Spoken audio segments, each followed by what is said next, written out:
बिस्मिल्लाहिर्रहमानिर्रहीम। अस्सलामुअलैकुम। आज का हमारा मौजू है दज्जाल के फ़ितने और क़यामत की निशानियाँ।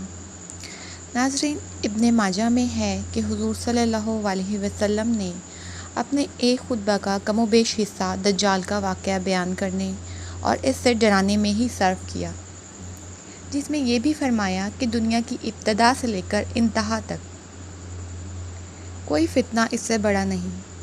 तमाम अम्बिया अलैहिस्सलाम अपनी अपनी उम्मतों को इससे आगाह करते रहे हैं।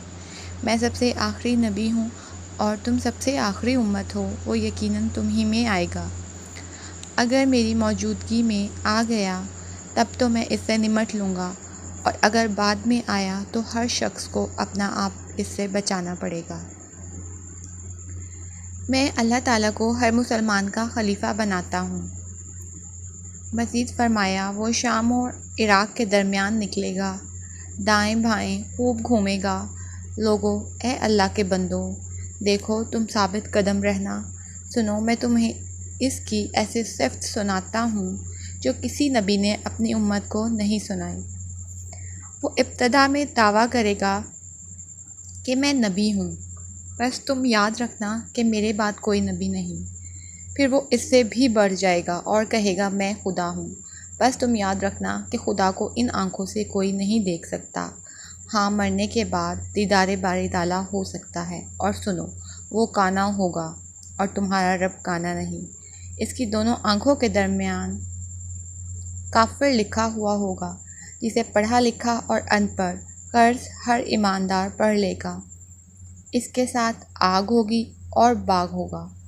इसकी आग दरअसल जन्नत है और इसका बाग दरअसल जहन्नुम। सुनो, तुम में से जिसे वो आग में डाले, वो अल्लाह ताला से फ़रियाद रसी चाहे और सूरह कहफ की इब्तदाई आयत पढ़े। इसकी वो आग इस पर ठंडक और सलामती बन जाएगी, जैसा कि खलीलुल्लाह अलैहिस्सलाम पर नमरूद की आग हो गई थी। इसका एक फितना ये भी होगा कि वो एक अराबी से कहेगा कि अगर मैं तेरे मरे हुए माँ बाप को ज़िंदा कर दूँ, फिर तो तू मुझे अपना रब मान लेगा। वो इकरार करेगा। इतने में दो शैतान इसकी माँ और बाप की शक्ल में ज़ाहिर होंगे और इसे कहेंगे, बेटे, यही तेरा रब है, तू इसे मान ले। इसका एक फितना ये भी होगा कि वो एक शख्स पर मुसल्लत कर दिया जाएगा। इसे आरे से चिरवाकर दो टुकड़े करवा देगा। फिर लोगों से कहेगा कि मेरे इस बंदे को देखना, अब मैं इसे ज़िंदा करूँगा। लेकिन फिर चुनाचे ये इसे उठाएगा, बिठाएगा और ये खबीस इससे पूछेगा कि तेरा रब कौन है। वो जवाब देगा, मेरा रब अल्लाह ताला है और तू खुदा का दुश्मन दज्जाल है। इसका एक फितना ये भी होगा कि वो आसमान को पानी बरसाने का हुक्म देगा और आसमान से बारिश होगी। वो ज़मीन को पैदावार उगाने का हुक्म देगा और ज़मीन से पैदावार होगी। इसका एक फितना ये भी होगा कि वो एक कबीले के पास जाएगा और वो इसे ना मानेंगे। इसी वक्त इनकी तमाम चीज़ें बर्बाद और हलाक हो जाएंगी। दूसरे कबीले के पास जाएगा जो इसे खुदा मान लेगा। इसी वक्त इसके हुक्म से इन पर बारिश बरसेगी और ज़मीन फल और खेती उगाएगी। इनके जानवर पहले से ज़्यादा मोटे ताज़े और दूध वाले हो जाएंगे। सिवाय मक्का और मदीना के तमाम ज़मीन ममालिक का दौरा करेगा। जब मदीना का रुख करेगा तो यहाँ पर हर राह पर फरिश्तों को खुली तलवारें लिए हुए पाएगा। तो संजा की इंतहाई हद पर ज़रीब अहमर के पास ठहर जाएगा। फिर मदीना में 3 भौचाल आएंगे। इस वजह से जितने मुनाफिक मर्द और जिस कदर मुनाफिका औरतें होंगी, वो सब मदीना से निकलकर इसके लश्कर में शामिल हो जाएंगे और मदीना इन गंदे लोगों को इस तरह अपने में से दूर फेंक देगा, इस तरह भट्टी लोहे के मैल कुचैल को अलग कर देती है। इस दिन का नाम यौमुल खिलास होगा। उम्मे शरीक रज़ी अल्लाह ताला अन्हा ने हुज़ूर सल्लल्लाहु अलैहि वसल्लम से दरियाफ़्त किया, या रसूलुल्लाह, इस दिन अरब कहाँ होंगे? फरमाया, अव्वलन तो होंगे ही बहुत कम और अक्सरियत इनकी बैतुल मुक़द्दस में होगी। इनका इमाम एक सालेह शख्स होगा जो आगे बढ़कर नमाज पढ़ा रहा होगा। जब हज़रत ईसा इब्न मरियम अलैहिस्सलाम नाजिल होंगे, ये इमाम पिछले पैरों पीछे हटेगा ताकि आप अलैहिस्सलाम आगे बढ़कर इमामत कराएं। लेकिन आप अलैहिस्सलाम इसकी कमर पर हाथ रख कर फरमाएंगे कि आगे बढ़ो और नमाज पढ़ाओ, अकामत तुम्हारे लिए कही गई है। बस इनका इमाम ही इनकी नमाज पढ़ाएगा। नमाज से फारिग होकर आप अलैहिस्सलाम फरमाएंगे कि दरवाज़ा खोल दो, बस खोल दिया जाएगा। इधर दज्जाल 70,000 यहूदियों का लश्कर लिए हुए मौजूद होगा, जिनके सर पर ताज और जिनकी तलवारों पर सोना होगा। दज्जाल आप अलैहिस्सलाम को लेकर इस तरह घुलने लगेगा इस तरह नमक पानी में घुलता है, और एकदम पीठ फेर कर भागना शुरू कर देगा।